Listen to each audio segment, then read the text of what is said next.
बच्चों, एम के जैसी केमिस्ट्री क्लास में आपका स्वागत है। मैं आपका chemistry mentor doctor M.K. Jain. आज हम उपसहसंयोजक जो यौगिक आपका चैप्टर है उसमें एक सिद्धांत आपने पढ़ा है, क्रिस्टल क्षेत्र सिद्धांत। और क्रिस्टल क्षेत्र सिद्धांत से आज हम इन संकुल यौगिकों की स्थायित्व को मापने के लिए, जांचने के लिए, देखने के लिए क्रिस्टल क्षेत्र स्थायीकरण ऊर्जा, जिसको हम CFSE भी कहते हैं, crystal field splitting energy, crystal क्षेत्र स्थायीकरण ऊर्जा कैसे ज्ञात किया जा सकता है उसके बारे में हम आज मैं आपको बताने वाला हूँ। तो सबसे पहले प्रॉब्लम कैसे आएगी। प्रॉब्लम आपको एक संकुल दिया जाएगा, जैसे यहाँ पर संकुल दिया है आपको CONH3 हेक्सा अमीन कोबाल्ट क्लोराइड, और आपसे पूछेंगे कि बताइए इसका क्रिस्टल क्षेत्र स्थायीकरण ऊष्मा कितनी, ऊर्जा कितनी है, ये अनुचुंबकीय है या प्रतिचुंबकीय है, इसका चुंबकीय आघूर्ण क्या है, ऐसी कुछ चीज़ें इसके बारे में पूछी जाएगी। तो सबसे पहले तो आपको कुछ बेसिक इन्फॉर्मेशन, आधारभूत जानकारियाँ होनी चाहिए। पहली जानकारी ये है कि यहाँ जो ये कोबाल्ट है, उस कोबाल्ट का जो ऑक्सीकरण अंक है वो यहाँ पर +3 है। ये जो कोबाल्ट है इसका ऑक्सीकरण अंक यहाँ पर +3 है, प्राथमिक संयोजकता +3 है। दूसरा, ये जो कोबाल्ट है, इस कोबाल्ट का कोऑर्डिनेशन उपसहसंयोजक संख्या यहाँ पर 6 है। और ये जो लिगेंड है आपका अमोनिया, जिसको मैं यहाँ लिखता हूँ NH3, ये आपका एक प्रबल लिगेंड है। इतनी इन्फॉर्मेशन आपके पास में होनी चाहिए। तो पहली इन्फॉर्मेशन क्या की मैंने आपसे कि आपका जो केंद्रीय धातु धनायन है कोबाल्ट, उस कोबाल्ट का ऑक्सीकरण अंक क्या है। दूसरा, इसका कोऑर्डिनेशन उपसहसंयोजक संख्या क्या है, जैसे यहाँ पर ये एक दंतुक था और 6 है, तो मैंने लिखा है कोऑर्डिनेशन नंबर उपसहसंयोजक संख्या 6 है। और दूसरा, चूंकि ये प्रबल लिगेंड है एमीन, इसलिए ये अल्प चक्रण संकुल बनाएंगे। अब ये इंफॉर्मेशन आपके पास में है, तो सबसे पहले आपको यहाँ चित्र बनाना पड़ेगा कि प्रबल लिगेंड जब केंद्रीय धातु धनायन, जो यहाँ पर कौन है, कोबाल्ट है, जिस पर +3 चार्ज है, इस कोबाल्ट का परमाणु क्रमांक कितना है, 27। तो सबसे पहले आप कॉन्फ़िगरेशन लिखिए ऑर्गन, ठीक है, 4s2 और 3d7, पर यहां आपको दिया हुआ है +3। अब जब आपको यहां पर +3 दिया हुआ है, तो एक तो आपको 2 इलेक्ट्रॉन तो यहां से निकालने हैं और 1 इलेक्ट्रॉन यहां से निकालना है। तो अब यहाँ तो 0 हो जाएगा, लेकिन यहाँ 6 हो जाएगा। मतलब आपका जो d ऑर्बिटल है, d कक्षक है, उसमें आपको d6 है यहाँ पर, तो 1 2 3 4 5 6। अभी कोई लिगेंड और इसके बीच में बंध नहीं बना है, इसलिए ऐसे कक्षक, इसको बोलते हैं हम dxy, dyz, dzx, dx² minus y² और dz²। और ये आपका अभी समभ्रंश है, मतलब इन सब की जो ऊर्जा है वो एक समान है, इसलिए इनको समभ्रंश कक्षक हम यहाँ पर बोलेंगे, ठीक है, बराबर। अब ये प्रबल लिगेंड इसके पास में आएगा, तो जब ये प्रबल लिगेंड इस केंद्रीय धातु धनायन के d6 सिस्टम के पास में आएगा तो विपाटन हो जाएगा। विपाटन क्यों ज़्यादा होगा, क्योंकि ये लिगेंड प्रबल है, तो ये विपाटन हो गया। ये 2 भागों में बढ़ जाएंगे।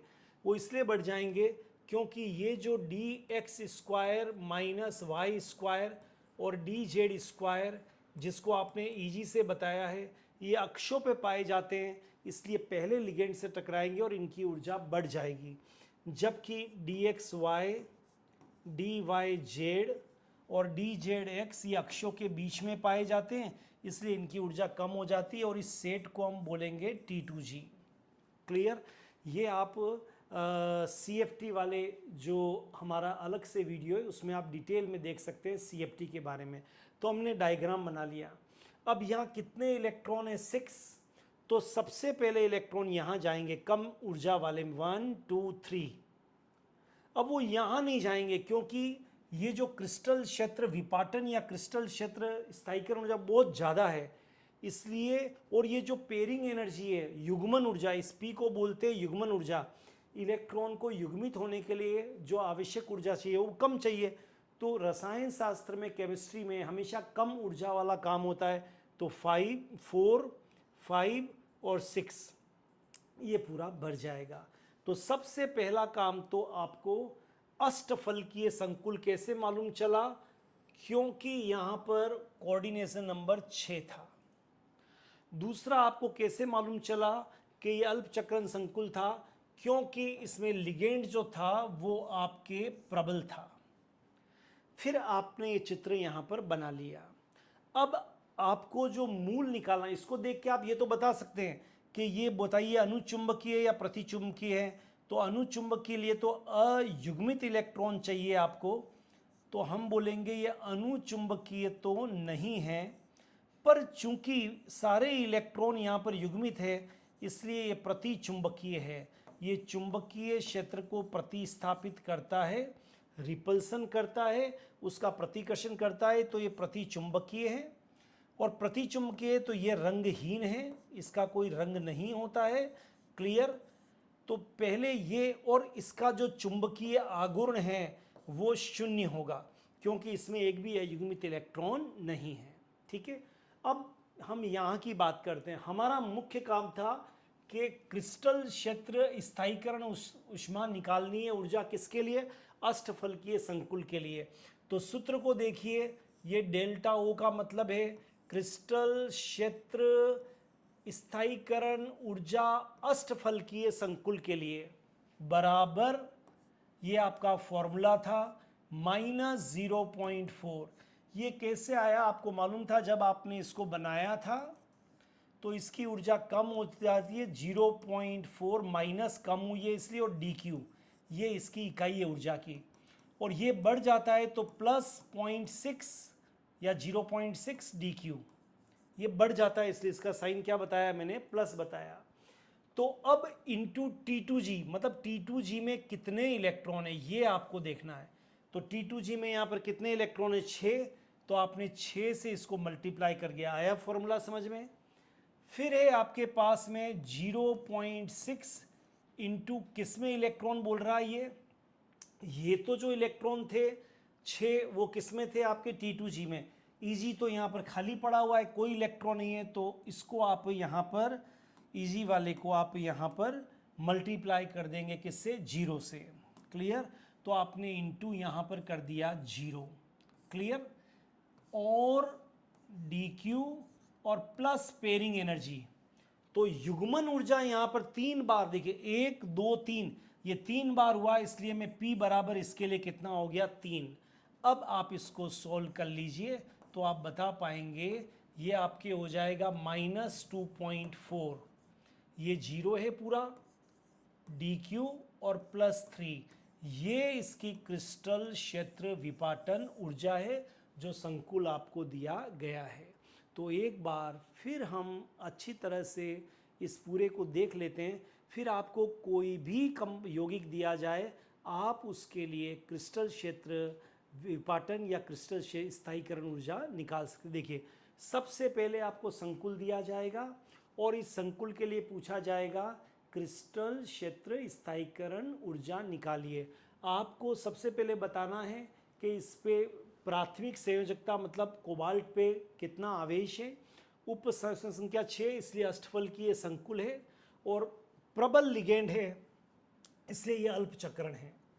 फिर आपको CFT क्रिस्टल क्षेत्र सिद्धांत के अनुसार आपको चित्र बनाना है।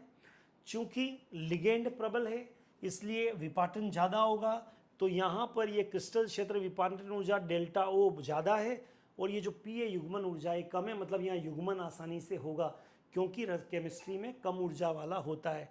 अब आपने कोबाल्ट का ऑक्सीकरण लिखा +3 है, इसलिए आपने 7 था, 3 इलेक्ट्रॉन निकाल दिए, तो ये D6 सिस्टम दिया हुआ है। अब सबसे पहले आप कम ऊर्जा वाले में भरेंगे क्योंकि युग्मन तो यहाँ पर आसानी से होगा, भर दिया। अब आपके पास एक सूत्र है, इस सूत्र में क्या अप्लाई करेंगे, -0.4 N-T2G इलेक्ट्रॉन। तो यहाँ N-T2G इलेक्ट्रॉन कितने, 2, 2 4 और 2 6, तो आपने 6 से मल्टीप्लाई कर दिया, 6 4 जा 2.4 हो जाएगा, 0.4 से मल्टीप्लाई करेंगे, और 0.6 इंटू ईजी में, तो यहाँ तो जीरो है, तो ये पूरा जीरो हो जाएगा, 0.6 इंटू जीरो बराबर ये वाला जीरो हो जाएगा। डी क्यू तो इकाई है ऊर्जा की, प्लस पी, तो 3 बार, जितनी बार, देखिए एक बार हुआ है तो 1 पी, 2 पी और 3 पी, तो यहाँ मैंने 3 कर दिया, ये इसका क्या निकल गया, आपका क्रिस्टल क्षेत्र स्थायीकरण ऊष्मा। मुझे लगता है आपको ये समझ में आया होगा।